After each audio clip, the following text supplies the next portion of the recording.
o que torna o casamento algo mais do que uma cerimônia ou contrato social. Para o cristão, o casamento é muito mais que uma união legal ou uma festa bonita.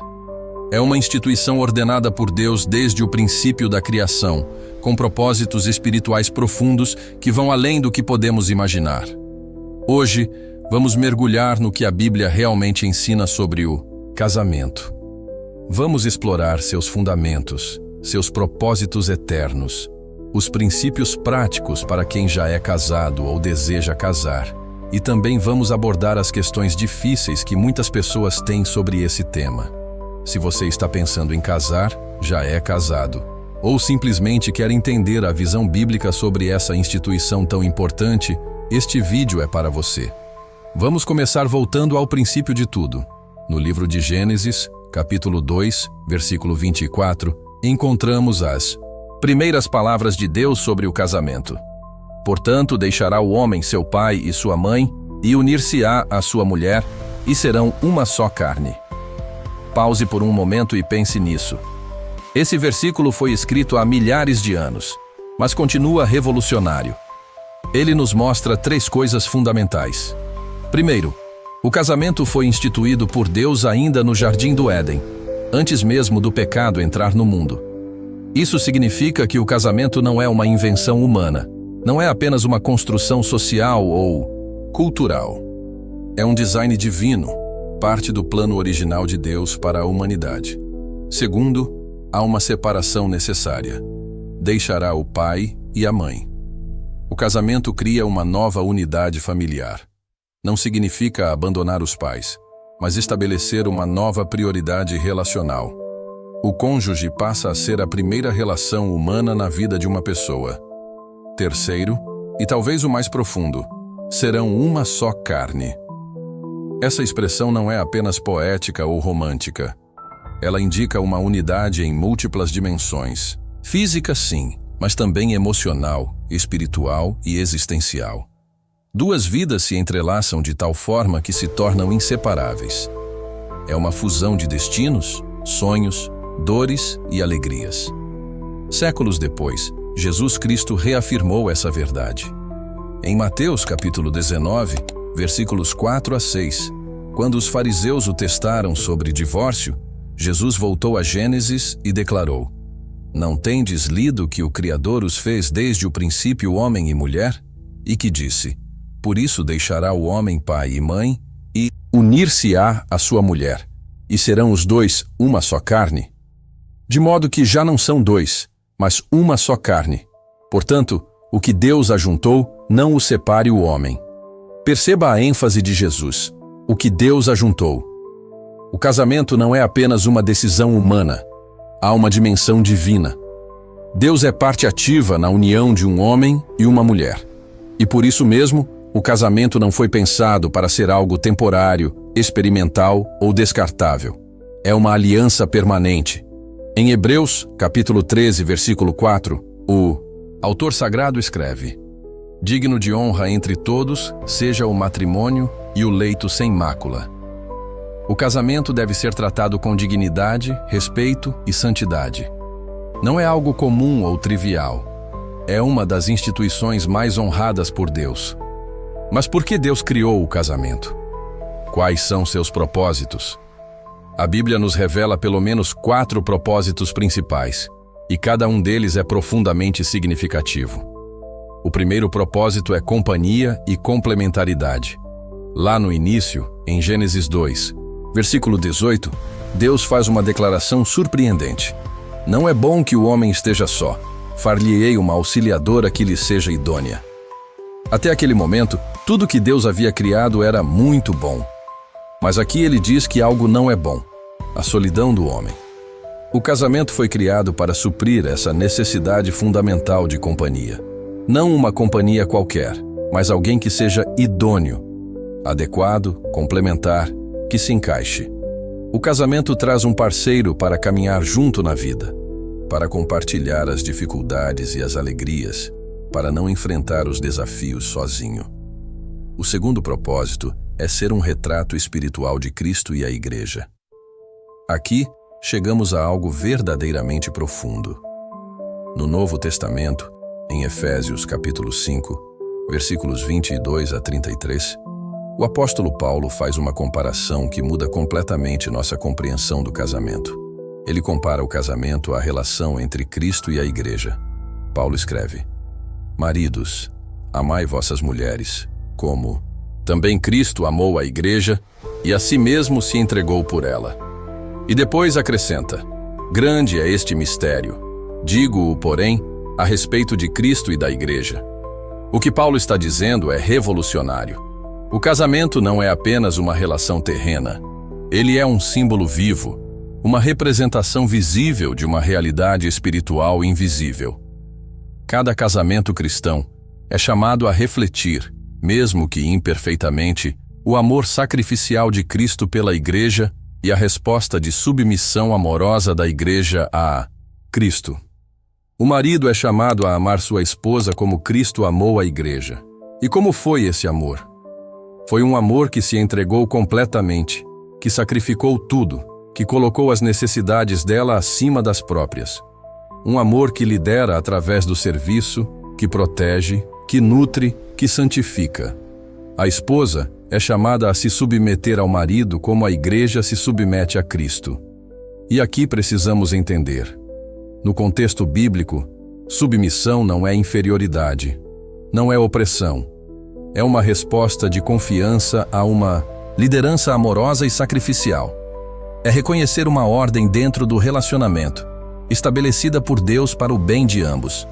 Essa analogia não diminui o casamento. Pelo contrário, ela o eleva. Mostra que o casamento tem uma dimensão eterna, um significado que transcende esta vida. Cada vez que um marido ama sacrificialmente e uma esposa responde com confiança, o mundo vê um vislumbre do Evangelho.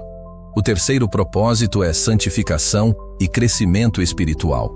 O casamento é uma das ferramentas mais poderosas de Deus para nos moldar à imagem de Cristo. Por quê?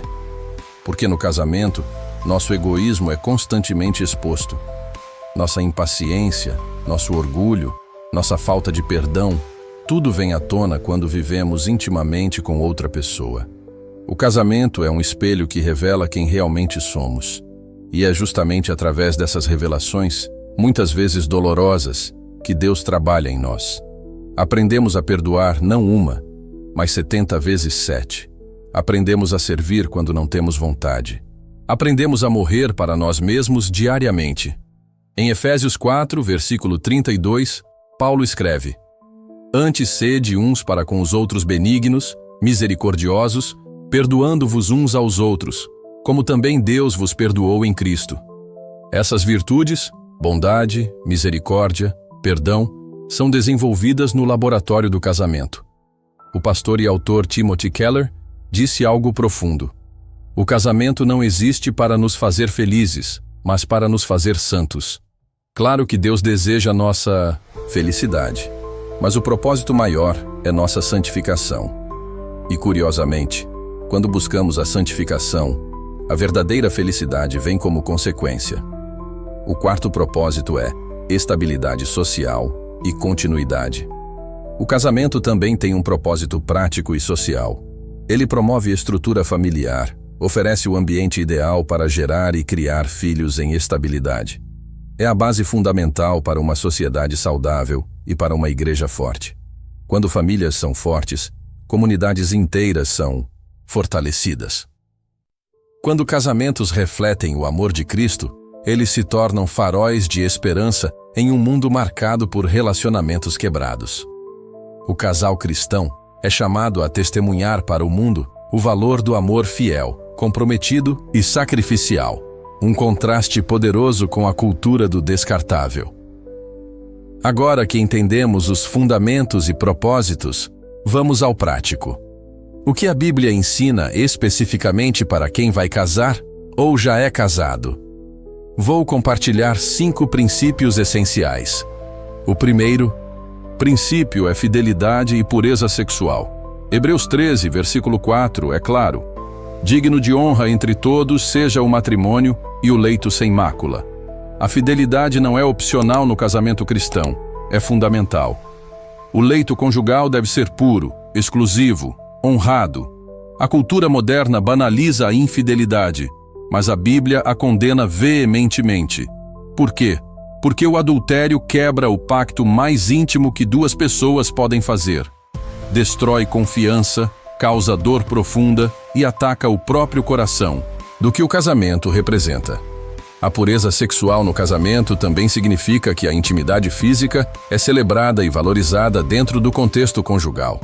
1 Coríntios 7 fala que marido e esposa não devem se privar um ao outro, exceto por mútuo consentimento e por tempo limitado. A intimidade física é um presente de Deus para o casamento. O segundo princípio é o amor sacrificial do marido. Efésios 5, versículo 25. Maridos, amai vossas mulheres, como também Cristo amou a igreja e a si mesmo se entregou por ela. Esse é o padrão para os maridos. Não é um amor baseado em sentimentos flutuantes ou em interesse próprio. É um amor que se entrega, que se sacrifica, que coloca as necessidades da esposa acima das próprias. Paulo continua explicando que o marido deve nutrir e cuidar de sua esposa como cuida do próprio corpo. Deve liderá-la sim, mas através do exemplo de Cristo, uma liderança servidora que lava os pés, que protege, que provê não apenas materialmente, mas emocional e espiritualmente. Um marido que ama assim torna a submissão da esposa algo natural e desejável, não um fardo pesado. O terceiro princípio é respeito e submissão no contexto bíblico. Agora chegamos a um dos temas mais mal compreendidos e controversos: a submissão. Efésios 5, versículos 22 a 24, diz: Vós, mulheres, sujeitai-vos a vossos maridos, como ao Senhor. Porque o marido é a cabeça da mulher, como também Cristo é a cabeça da igreja. De sorte que, assim como a igreja está sujeita a Cristo, assim também as mulheres sejam em tudo sujeitas a seus maridos. Antes de qualquer coisa, precisamos entender o contexto. Alguns versículos antes, em Efésios 5, versículo 21, Paulo escreve: sujeitando-vos uns aos outros no temor de Cristo. Há uma mutualidade, uma submissão recíproca que deve caracterizar todos os relacionamentos cristãos. A submissão bíblica da esposa não é inferioridade. Homens e mulheres são iguais em valor, dignidade e importância diante de Deus. Gálatas 3, 28 deixa isso claro. Não há homem nem mulher, porque todos vós sois um em Cristo Jesus. O que a Bíblia estabelece é uma ordem funcional dentro do casamento. Assim como em uma empresa, há uma estrutura organizacional sem que isso implique que uns sejam melhores que outros. No casamento, Deus estabeleceu papéis complementares. O marido lidera através do amor sacrificial e a esposa responde com respeito e confiança. É importante dizer: submissão bíblica nunca justifica abuso, violência ou desrespeito. Se um marido está pedindo à esposa que faça algo contrário à palavra de Deus ou que a coloque em perigo, ela não deve obedecer. A submissão é no Senhor, sempre dentro dos limites da vontade de Deus. O quarto princípio é comunicação e resolução de conflitos. Efésios 4, versículo 26 e 27. Irai-vos, e não pequeis. Não se ponha o sol sobre a vossa ira. Não deis lugar ao diabo. Conflitos vão acontecer. Pessoas casadas são pessoas imperfeitas. A questão não é evitar todo conflito, mas resolvê-lo de forma saudável e rápida. Não deixe problemas se acumularem. Não durma com raiva um do outro. Dialogue, ouça, busque entender antes de ser entendido. E sempre, sempre, perdoe. Colossenses 3, 13 diz: suportai-vos uns aos outros e perdoai-vos uns aos outros, se alguém tiver queixa contra outro. Assim como Cristo vos perdoou, assim fazei vós também. O quinto princípio é permanência e compromisso. O casamento não é para desistir na primeira dificuldade. Em 1 Coríntios 7, versículo 10 e 11, Paulo escreve: todavia, aos casados mando, não eu, mas o Senhor, que a mulher não se aparte do marido, e que o marido não deixe a mulher. O pacto do casamento é permanente. Até que a morte nos separe, não é apenas uma frase bonita, é o compromisso bíblico. Claro que há situações extremas, como adultério persistente ou abandono, onde a Bíblia reconhece exceções. Mas o ideal, sempre, é a permanência, a luta pelo relacionamento, a busca por restauração. Então, diante de tudo isso, por que é importante casar segundo a Bíblia? Primeiro, porque é uma união divina. Casar não é apenas cumprir uma tradição ou satisfazer uma expectativa social. É participar de algo que Deus instituiu desde a fundação do mundo. É entrar em uma aliança que tem o próprio Deus como testemunha e parte ativa. Segundo, porque promove crescimento espiritual. No casamento, somos desafiados, diariamente, a exercer virtudes cristãs: amor, paciência, perdão, humildade, serviço. Nenhuma outra relação humana nos molda tão intensamente. Terceiro, porque é um testemunho poderoso. Um casamento cristão saudável é uma pregação viva do Evangelho.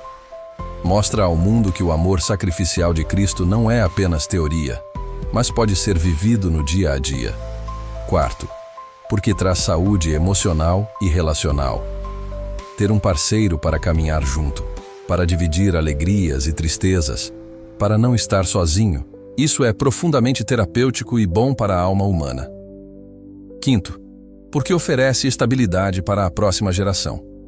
Filhos criados em lares onde o casamento é honrado e os pais se amam genuinamente têm uma base sólida para a vida. O casamento saudável é um presente não apenas para o casal, mas para toda a família e sociedade. E sexto, porque tem uma dimensão simbólica eterna. Cada casamento cristão aponta para a união de Cristo com sua igreja. É uma imagem do céu na terra. Antes de concluir, é importante abordar algumas objeções comuns. Alguns dizem, nem todo cristão precisa casar. E isso é verdade.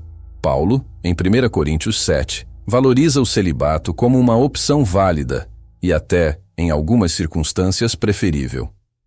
Ele mesmo era solteiro e reconhecia que isso lhe dava mais liberdade para servir a Deus. O casamento é honroso, mas não obrigatório. Outros perguntam, e quando há divórcio? Jesus abordou isso em Mateus 19. Ele disse que Moisés permitiu o divórcio por causa da dureza do coração humano, mas não era o plano original de Deus. Deus odeia o divórcio, como diz Malaquias, porque ele quebra uma aliança e causa dor profunda. No entanto, a Bíblia reconhece que, em casos de adultério ou abandono, o divórcio pode ser permitido. Mas mesmo nesses casos, a busca deve ser sempre por reconciliação primeiro. Há quem questione: submissão não é opressão? Como já explicamos no contexto bíblico, não. A submissão é uma resposta voluntária a uma liderança amorosa e sacrificial dentro de um relacionamento onde ambos se submetem mutuamente em amor. É totalmente diferente de dominação, controle ou abuso. E alguns observam, mas tantos casamentos falham, até entre cristãos. É verdade, e isso é doloroso. O pecado entrou no mundo e afeta tudo, inclusive casamentos. Mas o fato de que algo é difícil, ou que muitos falham, não invalida o ideal bíblico. Pelo contrário, deve nos motivar a buscar esse ideal com ainda mais determinação, dependendo da graça de Deus. O casamento é uma instituição sagrada, criada por Deus, com propósitos eternos. É terreno de crescimento, de santificação, de testemunho. Não é fácil, nada que vale a pena é. Mas é profundamente recompensador quando vivido segundo o design de Deus. Se você já é casado, deixe este vídeo ser um encorajamento para investir ainda mais no seu casamento. Ore com seu cônjuge, leiam a Bíblia juntos, busquem aconselhamento quando necessário, perdoem 70 vezes 7, amem sacrificialmente, honrem o pacto que fizeram diante de Deus. Se você deseja casar, faça com entendimento bíblico. Não entre no casamento levianamente ou com expectativas irrealistas. Busque conhecer profundamente a pessoa antes. Ore e peça a direção de Deus. Prepare-se espiritualmente, emocionalmente e praticamente. E quando chegar o momento, entre com compromisso total. E se você está passando por dificuldades no casamento, saiba que não está sozinho. Busque ajuda. Converse com líderes da sua igreja. Considere aconselhamento cristão. E, acima de tudo, clame a Deus. Ele é especialista em restaurar o que está quebrado. O casamento, quando vivido segundo a palavra de Deus, é uma das maiores bênçãos que podemos experimentar nesta vida. Que Deus nos ajude a honrar essa instituição sagrada para sua glória e para nosso bem. Amém.